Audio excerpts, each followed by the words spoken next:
Thank you. As the Oshkosh Herald reported several months ago, I'm gay. And so, so I would like, if I can take just a minute of personal privilege to talk about gay pride, because that's what we're talking about today, and give you a little bit of gay history. So, and just so you know, when I say gay people from here on out, I mean lesbians, gay people, transgendered individuals, bisexuals, everybody that Dave Chappelle would include in the alphabet mafia. It's just, that's a lot of words and letters to say all at once, so I'm going to say gay people. So and Paul, you might remember this, in June of 1969, that was a joke. In June of 1969. It's always good when you have to tell people. It's good. In June I've been told that. In June of 1969, there were gay people in a bar in New York City that resisted arrest by the New York City Police Department.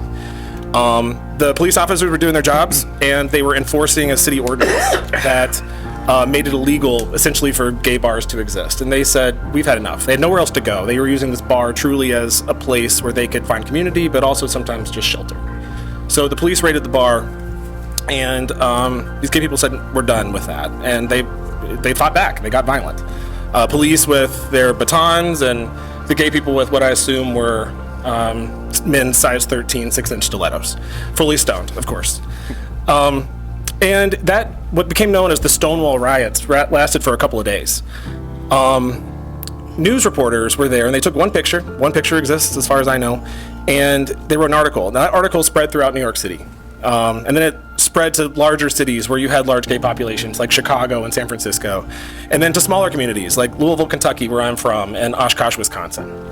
And other people reading that story said, you know what, I've also had enough, and I'm going to stop hiding in closets when police raid my bar. That's where that phrase comes from, of coming out of the closet. And so eventually we had a amount of progress, which certainly we're not done with. But this community continues to advance in society and be welcomed more and more and more.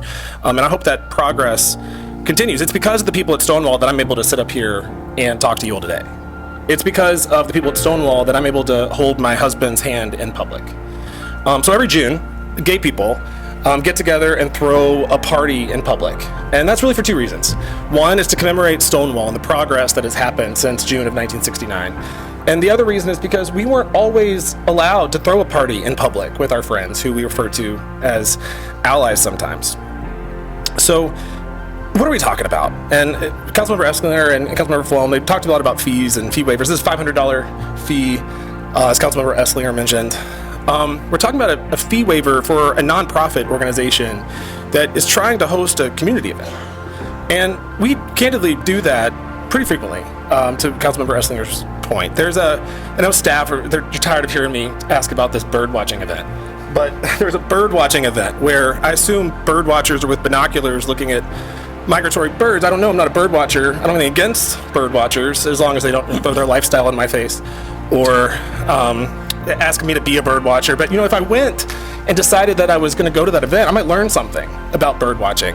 I might also decide that I'm going to meet someone new that I wouldn't have met otherwise. I might decide I am a bird watcher, but we don't know. If I'm really not into bird watching, though, I could just stay at home. I go to a bar. And so these events exist for the community at large. They're optional. They're for everybody. And I will say, too, to Councilmember Flom and Councilmember Esslinger's points about fees generally, I did talk to staff today for a long time, and I really appreciate staff time.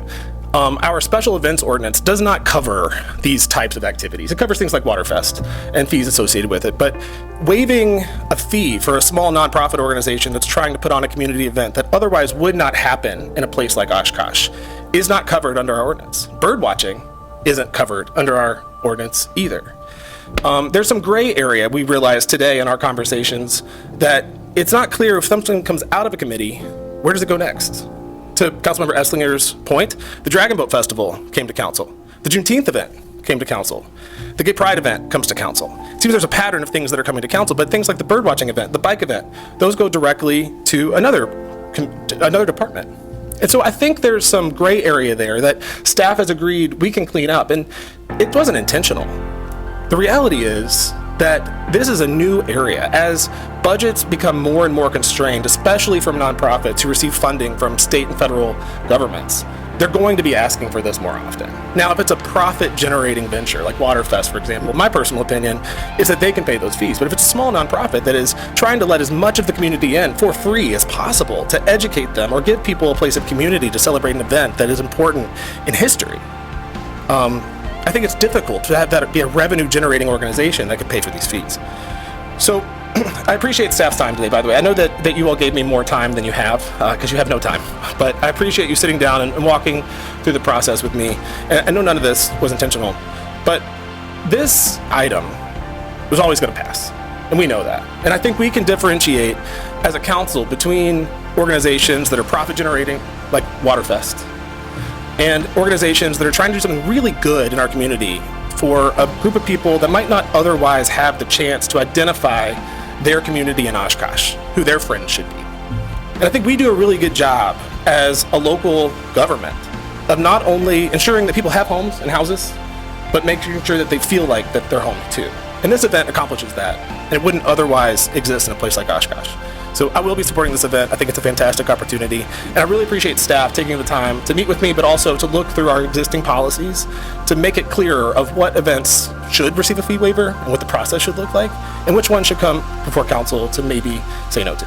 Thanks.